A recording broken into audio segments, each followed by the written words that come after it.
George, don't. It isn't safe. Oh. Are you okay?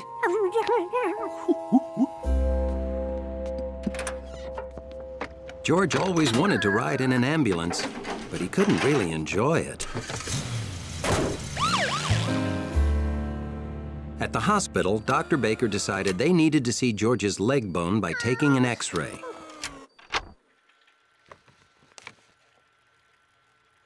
Well, that's a small break. We have to put your leg in a cast. Now, this cast will keep your leg from moving while the bone heals.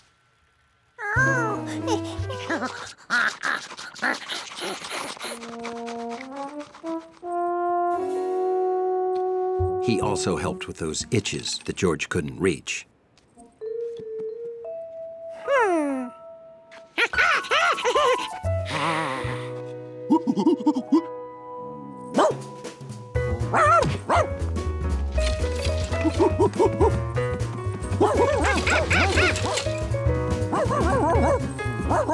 Every day, George's chair driving improved, and Hundley looked forward to coming over.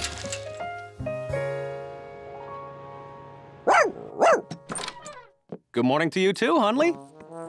And then, something changed.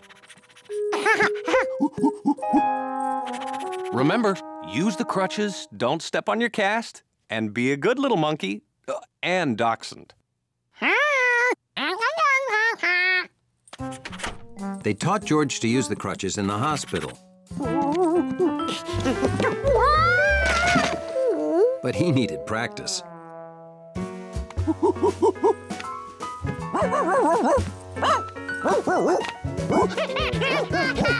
Pretty soon, George was as good on crutches as he was on his own feet.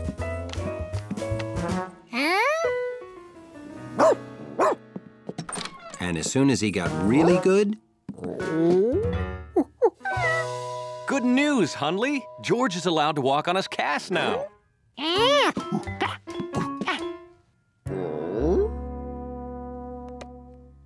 George showed Hundley how his leg was healing. But dachshunds don't read X-rays. Hundley didn't like to get too far from his lobby. But George wanted to go for a walk. He also wanted to go for a climb. But that wasn't allowed. Hundley was one serious monkey sitter. They went to the park every day. George drew some good pictures.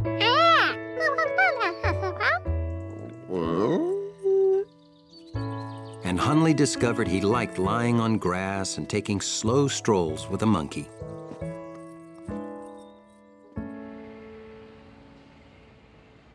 See? The break's all healed.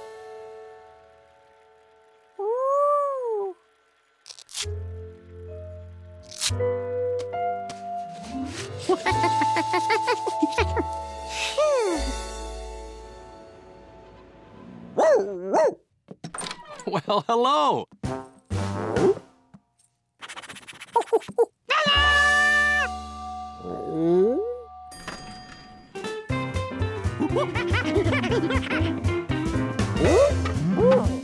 George was thrilled to be completely free again.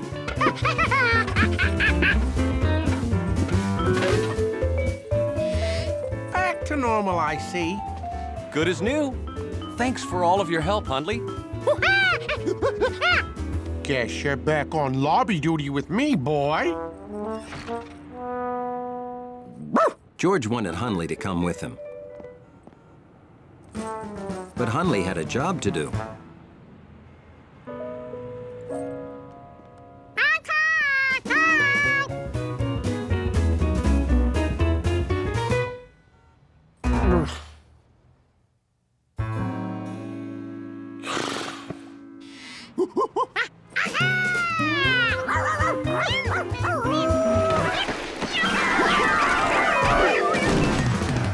George brought his friends back so he and Hundley could be together. George was back to normal, all right.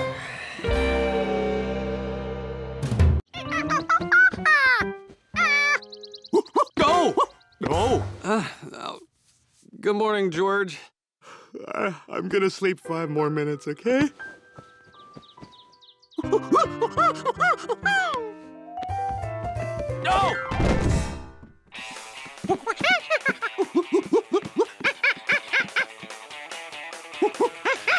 Yes, hurry! This here roller coaster whips and snaps you around hairpin turns at 70 miles per hour.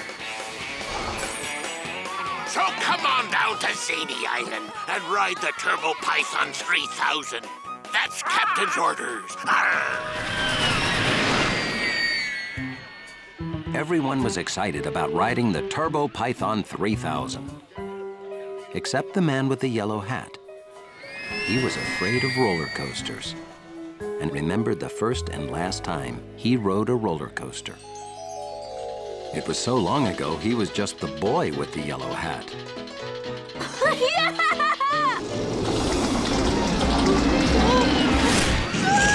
And since that day, roller coasters upset him. Okay, I'm a grown man. I have no reason to fear a roller coaster. No!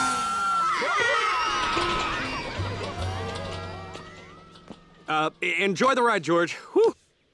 I am thirsty. Excuse me. I'm sorry, but you can't ride the Turbo Python 3000. You have to be as tall as this sign to ride. And, you're not.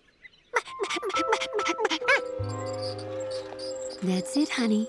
Go to sleep. Nothing makes you grow like a good sleep. And I want you to grow up to be big and healthy.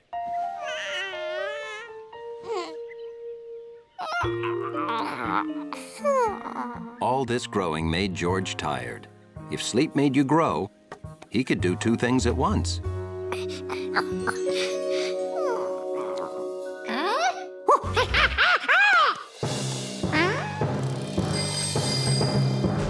Sleep made George grow a lot, at least in his dream. I'm sorry. You can't ride the Turbo Python 3000. You're too big.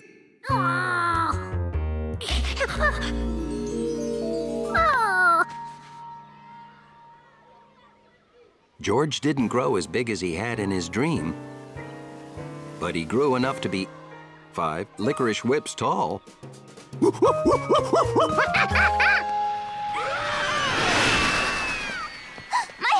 I lost my hat!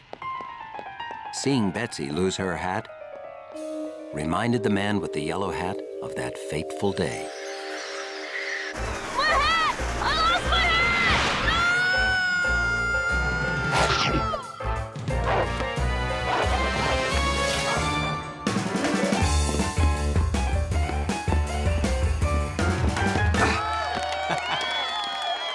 That's it.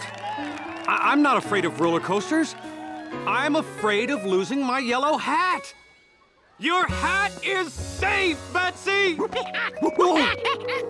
What's with all these sour faces? I don't like sour faces at me park, you know.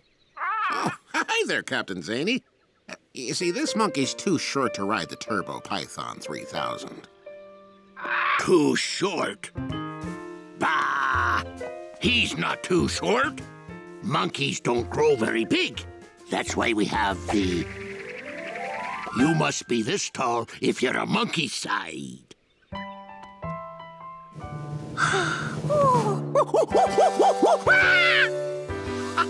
You can ride, George, and I'm coming with you. But first, give me all your licorice.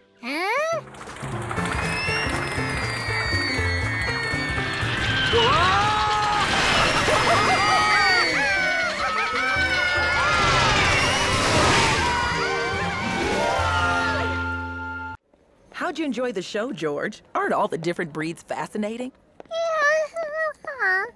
Would you like to see the winners up close?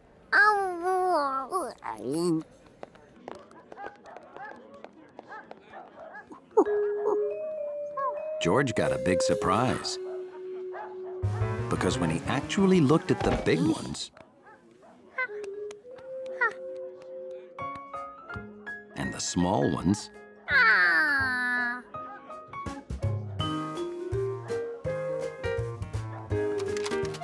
crazily hairy ones.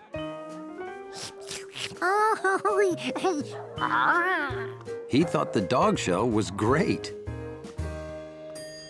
Have you ever seen so many unforgettable dogs before?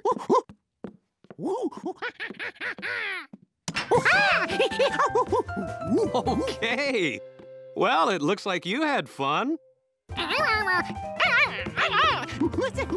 I hope he wasn't too much trouble. He was no trouble at all. Wow, that's great to hear. Gotta run. See you tomorrow. Thanks so much. Bye-bye. So, you like the dog show, huh?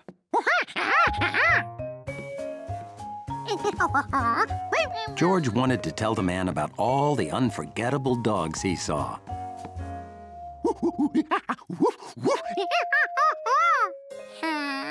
But he only remembered 3. It's okay, you can tell me later. Oh, would you do me a big favor and mail these letters?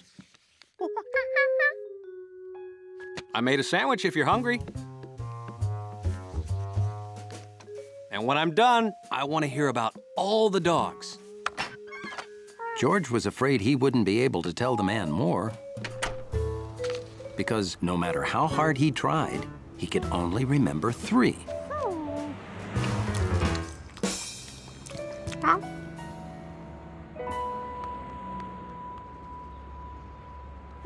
There was only one solution.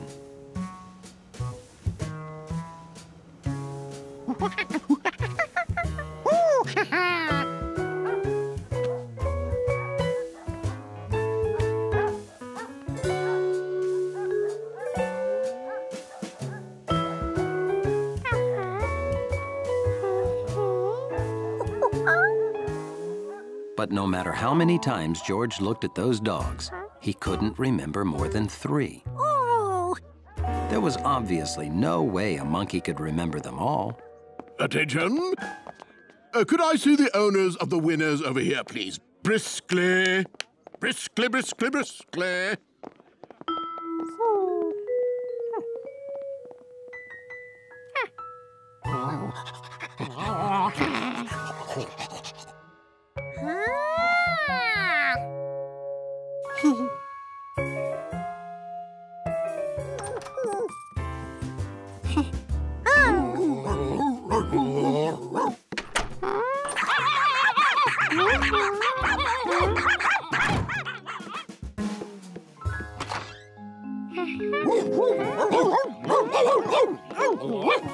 There were 3 big, 3 small, and 3 hairy dogs. George, I'm home. Oh, Hundley, what are you doing here?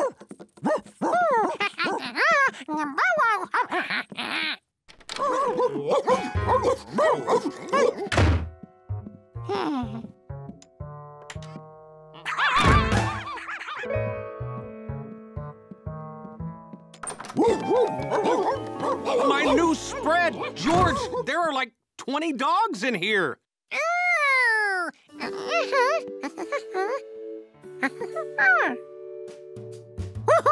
George remembered all the dogs. So, where did these 3 and 3 and 3, 9 dogs come from?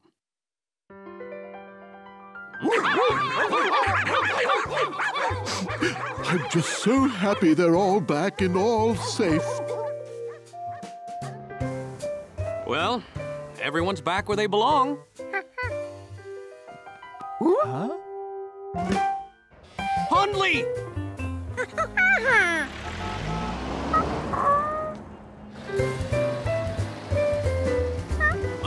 Stop the car! Hundley's in there! Come back!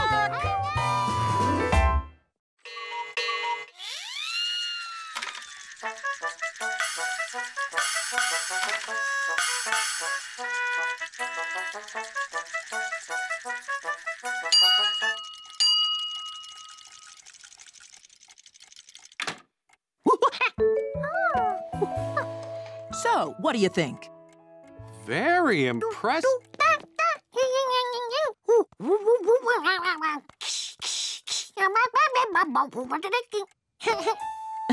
I'm glad you liked it, George.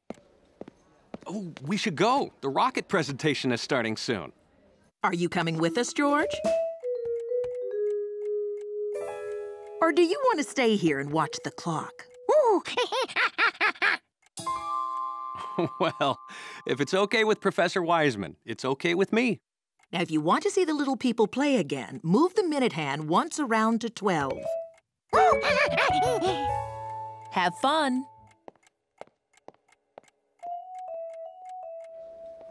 How long does it take to build a clock like that? Oh, about 3 years. Oh, that reminds me. I'll be right back. George, be a good little monkey. Exactly. George wanted to see the little people again. That looked like George's friend, Compass, the almost homing pigeon. Because when all the other homing pigeons homed in on the statue, he almost made it.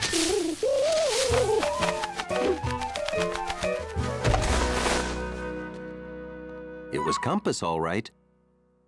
George was happy to see his friend the pigeon.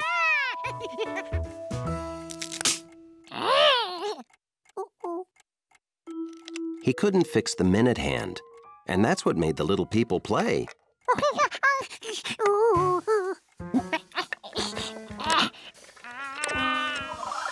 George remembered there was another way into the clock, the back.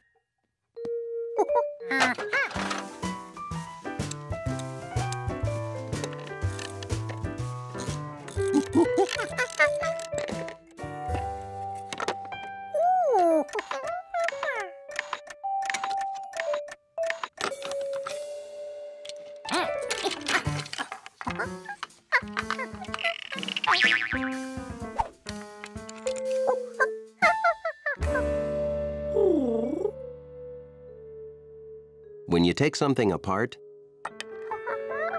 it's a good idea to pay attention to what went where. Where could George find out how a clock's parts go together? The library. Of course.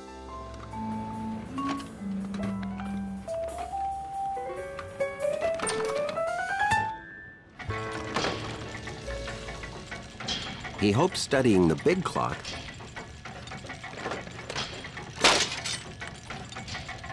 would show him exactly what to do with the little clock.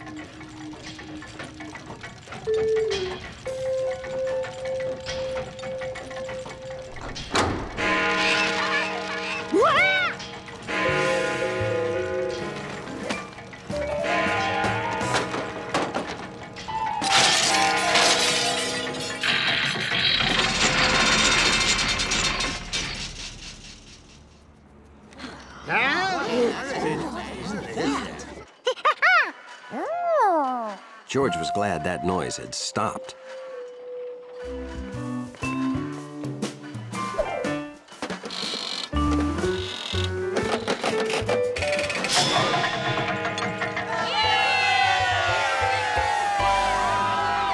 Whose tools are these?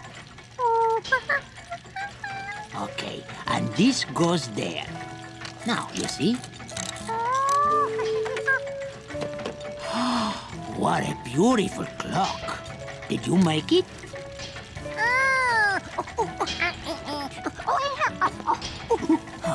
I know everything about clocks, but not one thing about understanding monkey.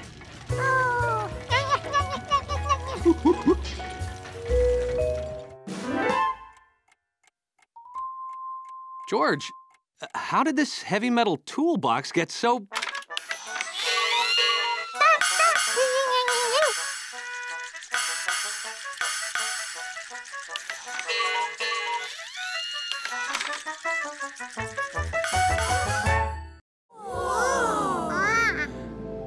Welcome to the incredible edible arboretum, a cornucopia of exotic comestibles.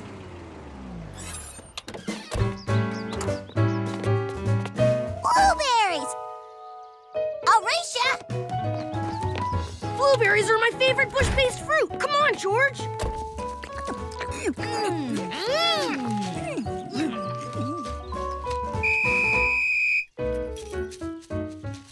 It looks like you all forgot the county sprout rules. Rule number 1. Never eat any plant that you're not 100% certain is safe. And that means... Consulting the Edible Plants Guidebook? No, it means getting an okay from an adult. Right. Rule number 2. Plants are living things. You can kill or hurt them if you're too rough. So don't pull on them and don't break any branches. Come on. Why is the screen flickering? Either the Earth is off its axis, or I forgot to charge the batteries. Okay. George, can you climb that tree and see where we are?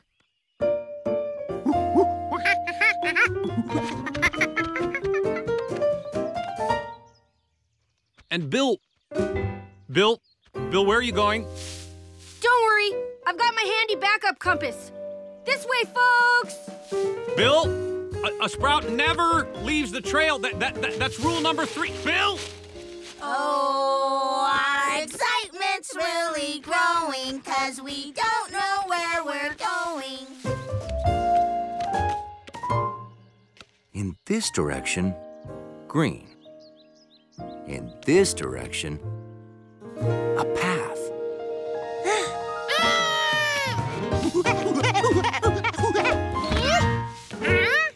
George couldn't believe what he was seeing. Someone was trying to break that branch.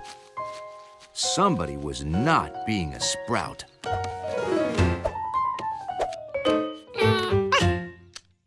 Oh no! This man was wrecking a tree. Whoa! Hey, are you a monkey? Cool. I always wanted a monkey, but my mother said no. George had to do something, and fast. This tree was in trouble.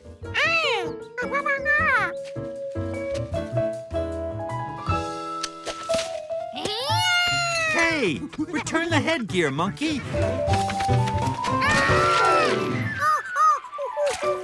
George didn't mean for the hat to get wet.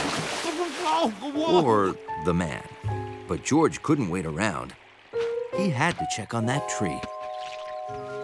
George wished he could think of a way to get the branches back on the tree. He needed something sticky. Really sticky. Like... mud. George! Thank goodness I found you. Oh, I'm sorry I left you in that tree. Oh, Dr. Greenbean, nice to see you. Sorry we're late. We've had a rough day. Tell me about it. First this monkey ran off with my hat, and now my tree lopper has vanished.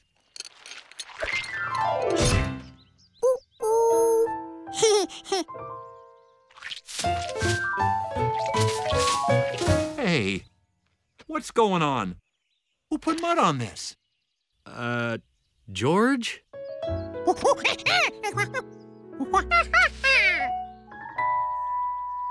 Ah, so Dr. Greenbean was cutting some branches, and you thought he was hurting the tree.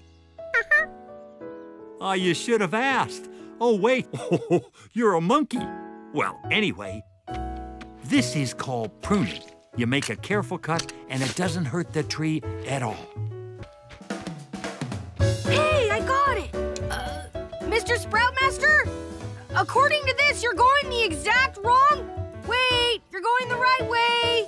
Never mind, proceed.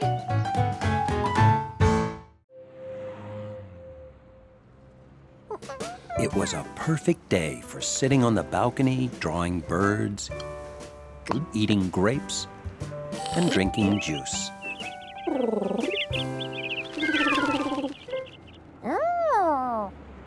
George had seen a lot of birds, but none wearing one of those. Bert had seen a lot of animals, but none doing that.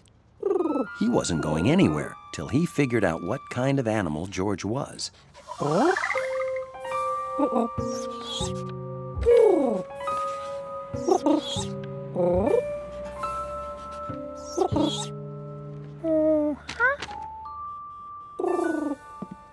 George, be careful out there.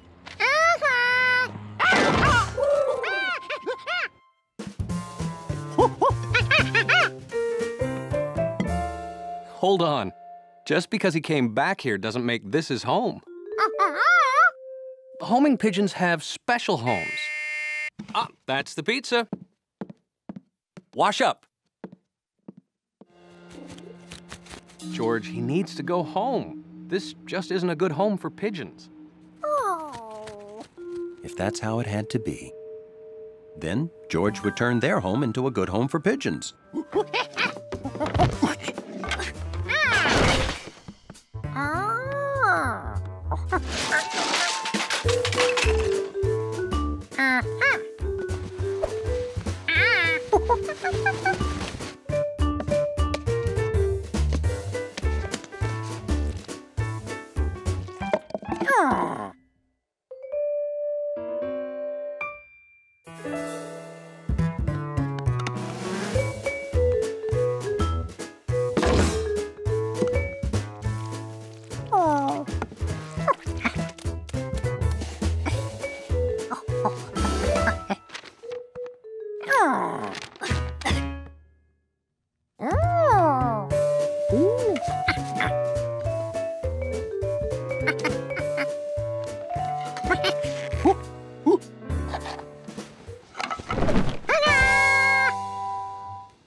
It wasn't perfect.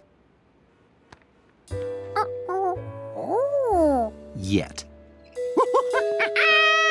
Compass, good to see you. Yeah, Compass is an almost homing pigeon. He won't admit he has a weak sense of direction. George, the doorman is the pigeon's friend. He came to take him home.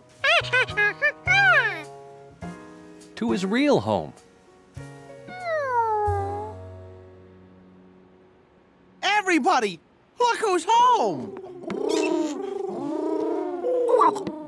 See? He's back where he belongs.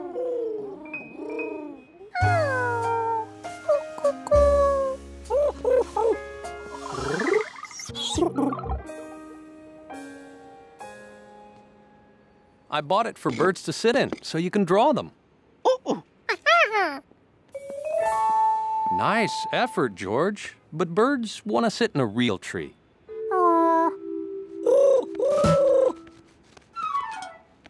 Compass! Look, a real tree for you. Make yourself at home.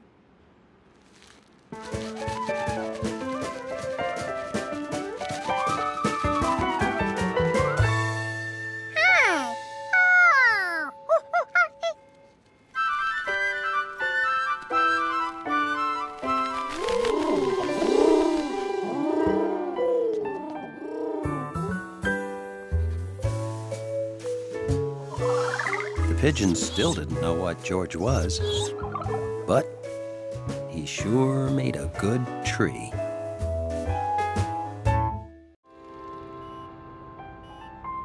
The world was full of surprises.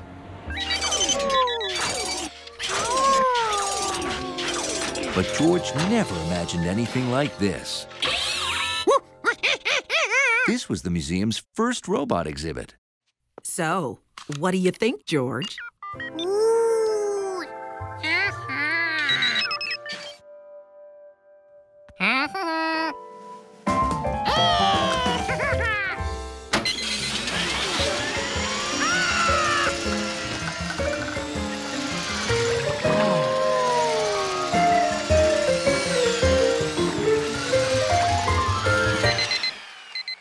So, easy or what? I want 10. This one has a delicate enough grip to perform surgery or do this.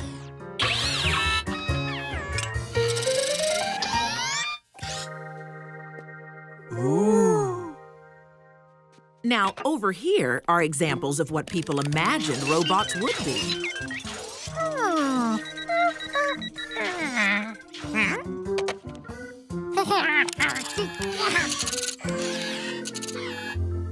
This is where we'll put your rare models. You will have them here before the opening tonight, right? Oh, sure, I'll bring them back after I take George home. Thanks. Here, you can drive the Mars rover out. Wow! Hundley sure loves that. Okay, George. I have to take that with me.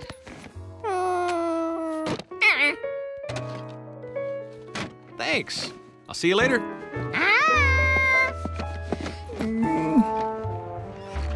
I never knew Hundley liked robots so much.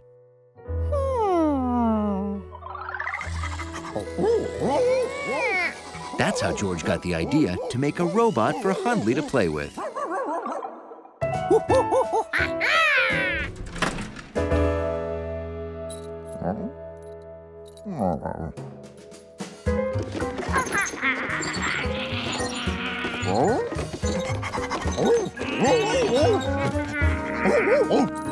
It worked. Hundley thought George was a real robot.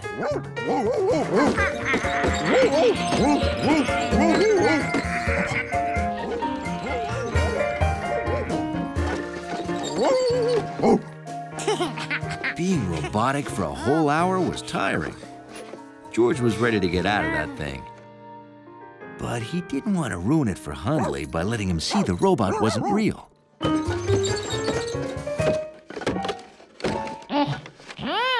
Since he couldn't reach the button, George decided to relax and wait till the elevator came. Oh, hi, Professor. Hi. I just came to pick up a small red robot. You mean the one in the lobby? He said 2 inches tall, but I guess he meant 2 feet. There was the elevator. Finally, George could go home.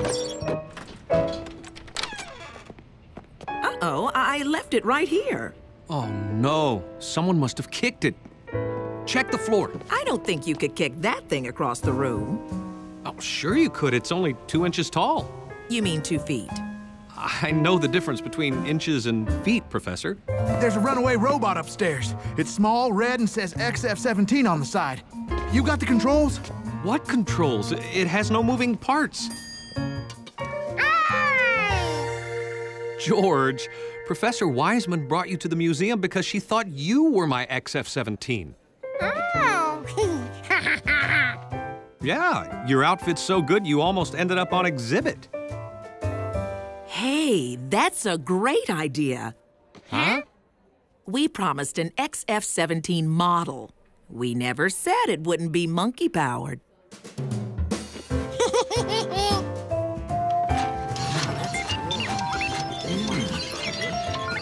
And that's how George became a museum exhibit for a day.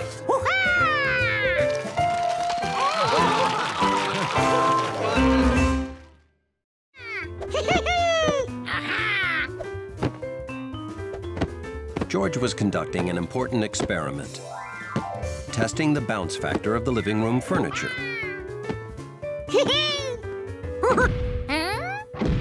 This part of the couch made a different sound.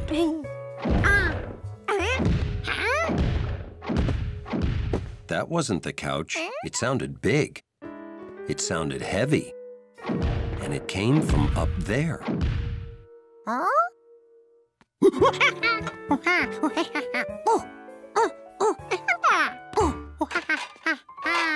You must have heard our new neighbor walking around. He moved in last week. What George had heard seemed heavier than footsteps. What are you doing? George, you must have heard our neighbor walking. That's all it could be. It's not like he's got some wild animal up there.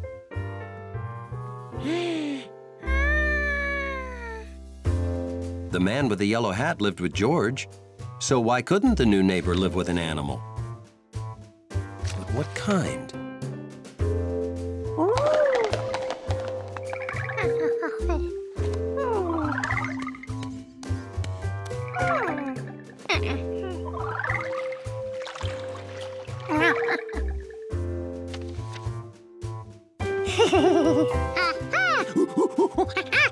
Of course, the new neighbor had brought home an elephant.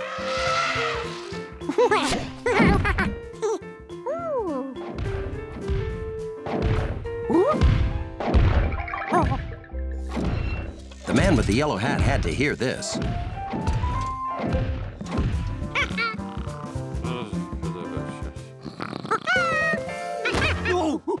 George?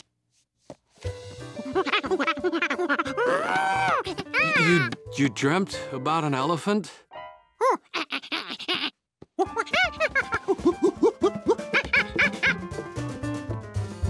Shh.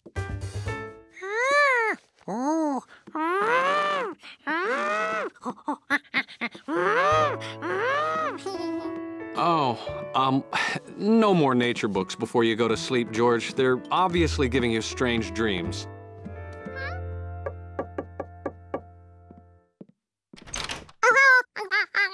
Yes?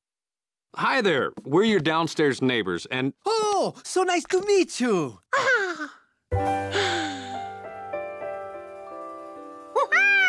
George! What's he doing? I think he's looking for your, elephant. My what?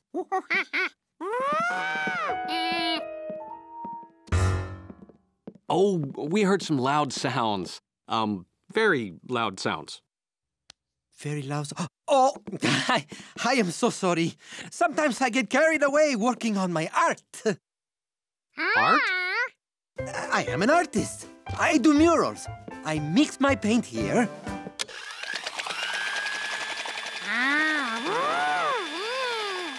Then I use these rubber stamps I made.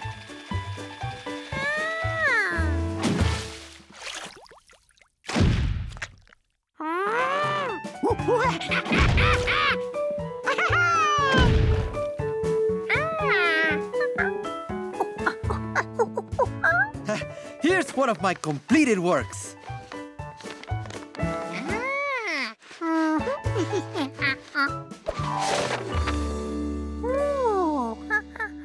Oh!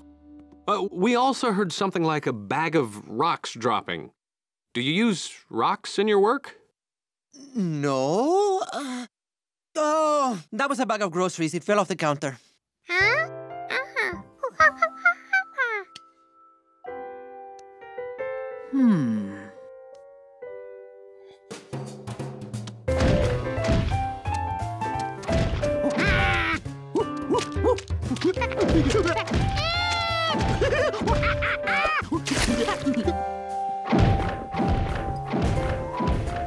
What on earth is that? Sounds like an elephant finger painting. Huh? It does.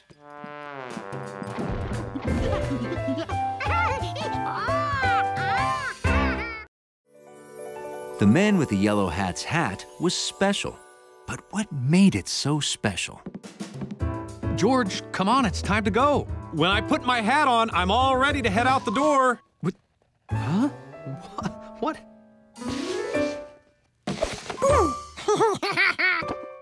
Okay. George, that was funny, but you know the rule. No one is allowed to play with the yellow hat.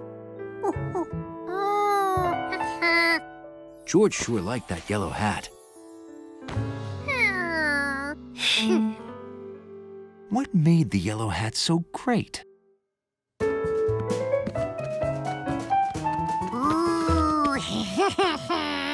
It was just plain fun. George, I need to wear the hat for an important speech at the museum. Please don't play with it. That's what George wanted. A fun hat that he could play with.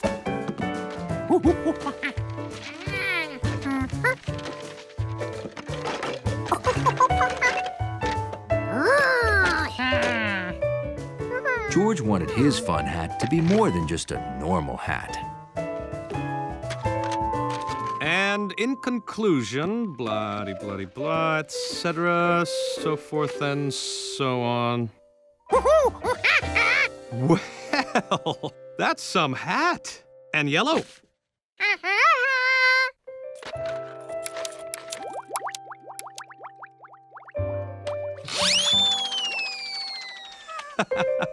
Can I see?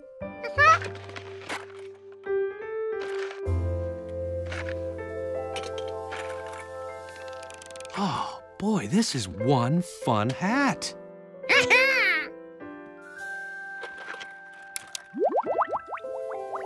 Wow, if I could have had a hat like this, I may never have gotten my yellow one. That was the best thing anyone ever said to George. You want me to have it? This is the best thing anyone ever gave me.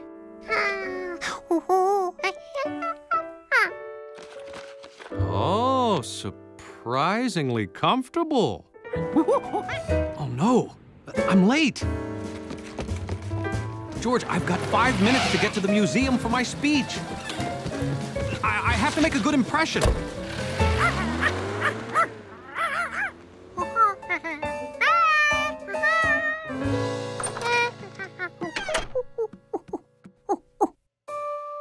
George was tempted to play with the yellow hat, but the man had asked him not to, because he needed to wear it to give a very important speech at the museum. Oh boy.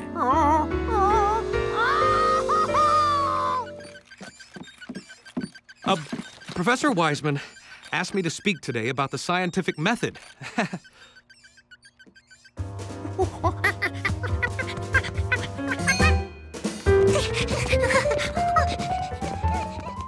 Of course, we've all heard the saying, what goes around comes around. Haven't we?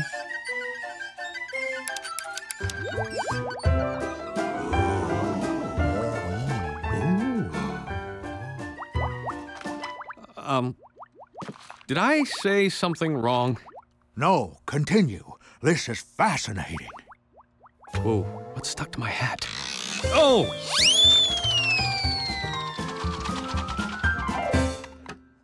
I'm wearing George's... Actually, I can explain. The scientific method is about thinking creatively, taking chances, and being willing to fail. And you made that point very dramatically. I did? Oh, so modest. Now where can I get a hat like that? Well, George made it. I want one. I want two.